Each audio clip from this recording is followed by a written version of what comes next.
So I'm here with Todd. How are we doing? Good, David. How are you? Excellent. So it's finally great to meet you after Nice to see having you. done a lot of things together for at least 2 years. Mm-hmm. And you've been active since April of 2010 with brand journalism, right? That's correct.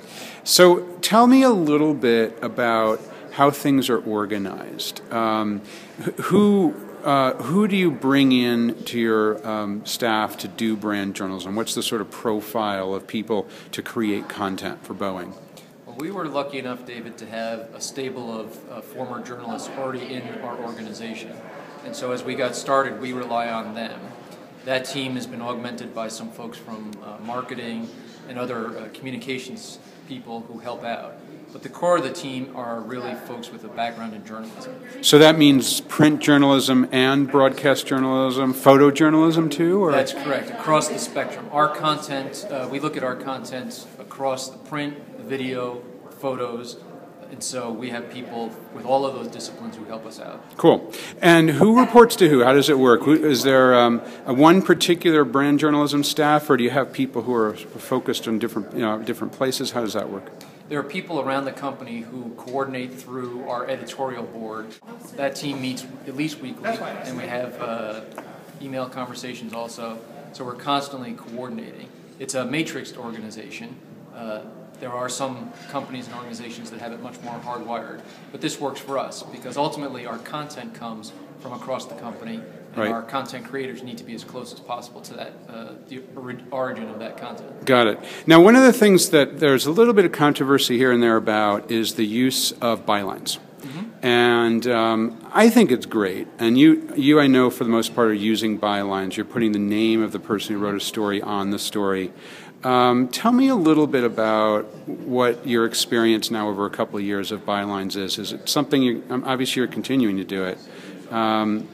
Is there controversy within Boeing about using bylines, and what ought other companies think about? There really was not any controversy about using bylines. We have them there so that people know who did the story. They have a means of contacting the creator of the story if they want.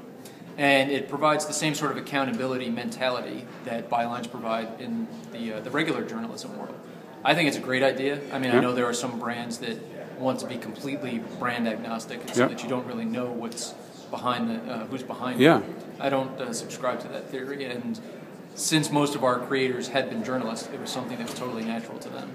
Got it. Final question is, what would be your advice to an organization? It could be a big company like Boeing, or it could be a small company, thinking about embarking on this whole idea of content creation and using journalists to do it, brand journalism, whatever you want to call it. What would be the advice that you would give them about how to start? How to start? Let's see. Find yourself some journalists who can work on your staff. I don't think it's something you can totally outsource. I know some organizations try to hire people to do that.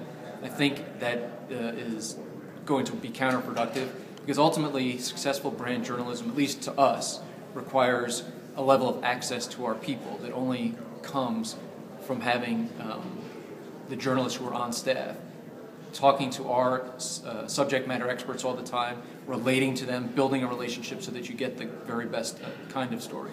And once you get to that point and you realize what kind of formats fit for the distribution channels that you want to use, it's really all about doing it, learning from your activities and experiences all the time, and then I think making a long-term commitment to it. Right. Because if you try, as you've pointed out many times, if you try to do this based on a short-term ROI, I think it's going to be really hard to get people to buy into it. Cool. Well, thanks, Todd. I appreciate it. Keep up the good work. Thank you, David. All right.